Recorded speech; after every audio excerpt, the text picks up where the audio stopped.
have to fall down. People go, that guy just got killed. And it's like, no, I'm fine. I don't care how hurt you are. You don't talk about it.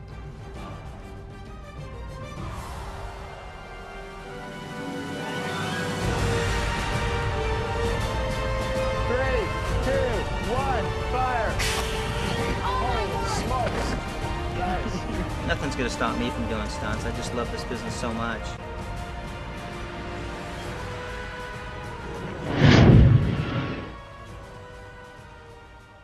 Hi, I'm Steve Hart. I'm the stunt coordinator on Reno 911.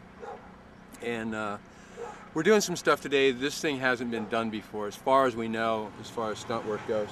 This is Dangle's character, who's the guy in the shorts, all that stuff.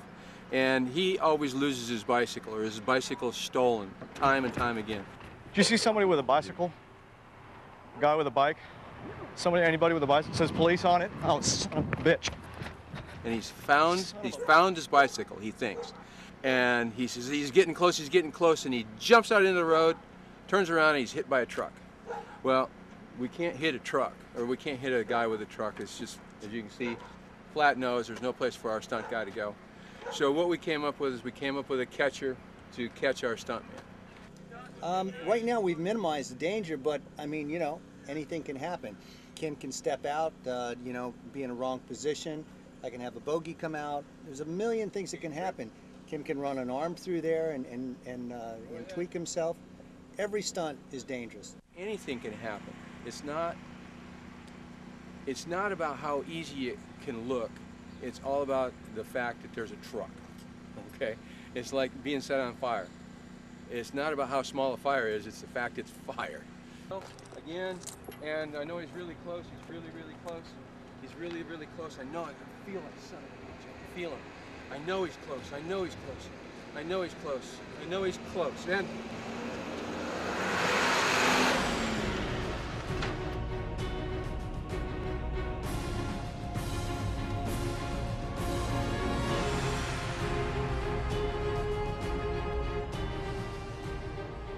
Actually, it never occurred to me to be a stuntman. I came to California to be an actor, and I am still an actor.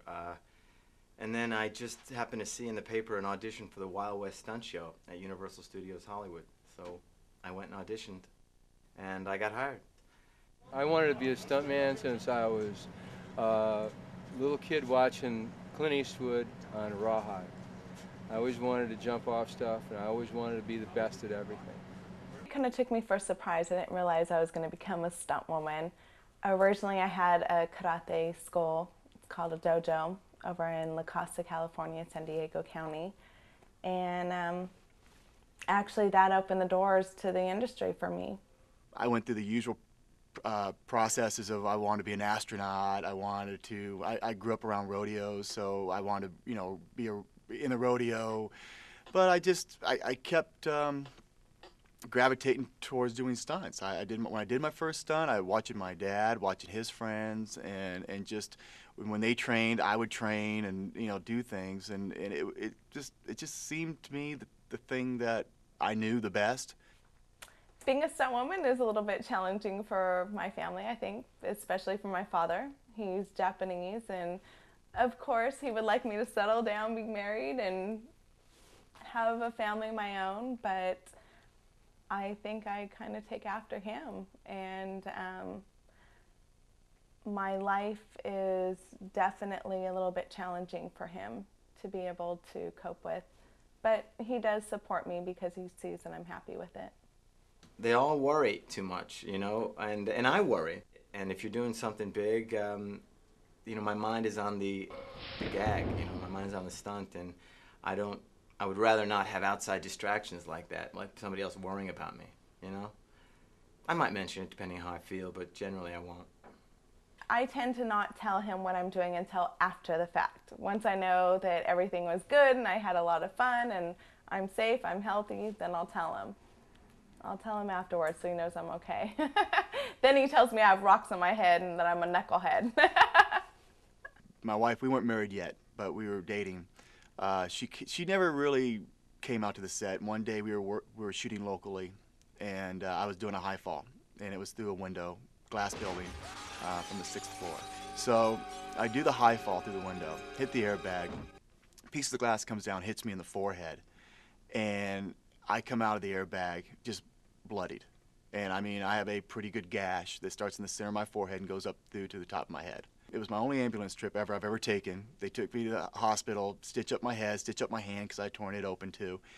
And she drove me home that night. And I remember she was so brave the entire time and just, you know, was holding my hand and stuff like that. And she was just right there standing by my side. And as soon as we got out of the hospital, she got in the car, she started crying. Being a stuntman is a humbling experience sometimes. Sometimes very, you get a lot of glory from it. People clap for you and they all see you and you do great stuff. But it's humbling insofar as you have to fall down. And there's a lot of pain involved in that. And the classic stuntman ethic is don't show your pain. Good job, Greg. You all right? Yeah.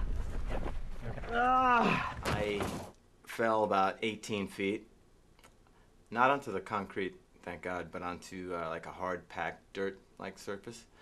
And I cracked some ribs, and I bruised my kidneys, my lungs, and my heart. I was urinating blood. I was spitting up blood from my lungs, and there was blood around my heart from my pericardium popped. I've known over the years, especially growing up in this industry, you know, I've known a lot of people who have passed away and been killed doing stunts. It's a rare occurrence, thank God, and it goes back to why I say we're not crazy, we're calculated risk takers. You know, high falls for some reason have killed most. Going back, you know, to back in the 70s, late 70s, a man by the name of A.J. Bakunis, trying for a world record high fall, got killed, went through the airbag, 330 feet. Shortly thereafter, another man got killed because he underjumped. His name was Jack Tyree, got killed because he didn't make it far enough. He thought he could make the airbag jumping out over this ledge. He didn't make it. Jay Curran got killed doing the same thing. And I think more recently, Paul Dallas, who was not that recently, it was about 10 years ago still, but yeah, he was killed going over a railing, and he thought one thing, and it didn't work out that way. I was there that night, and I was doubling an actor, and they wanted me to do the high fall, and I told them I couldn't do it because it was over a railing, and I'm not a high fall specialist. And the guy who did the high fall was a high fall specialist, and he died. So it really makes you think about mortality because, first of all, I was smart enough to say I couldn't do it because that could have been me. Sadly, it was somebody else. You know, it's a tough thing, you know, but you got to put it behind you and move on.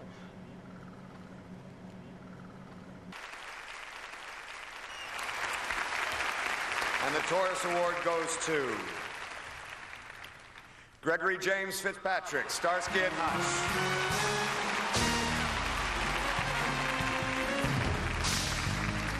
Holy smokes. Thank you so much. I'm really overwhelmed and so grateful that there's a man here, upside down. Hey, thanks. Thank you. Everybody likes a pat on their back in their work. Everybody likes to know they did a good job. So I like when people tell me you did a good job. I like when my bosses tell me you did a good job. I like when the actor I'm doubling tells me, thank you, you did a good job. Recognition for me of doing stunt work is it's really cool to go to a movie theater and have people see what you just did, or not just did, but they see what your stunt was, and you have the crowd go, oh, jeez, or wow, awesome, you know? So that's pretty much enough recognition. Just being appreciated, and that's rewarding. Just being there is rewarding to me. Just the experience, and like I said, I feel good with being on the set, the people and everything, the friendships. That's rewarding to me. I still feel really good about just getting the pat on the back and getting paid for a job that I love to do.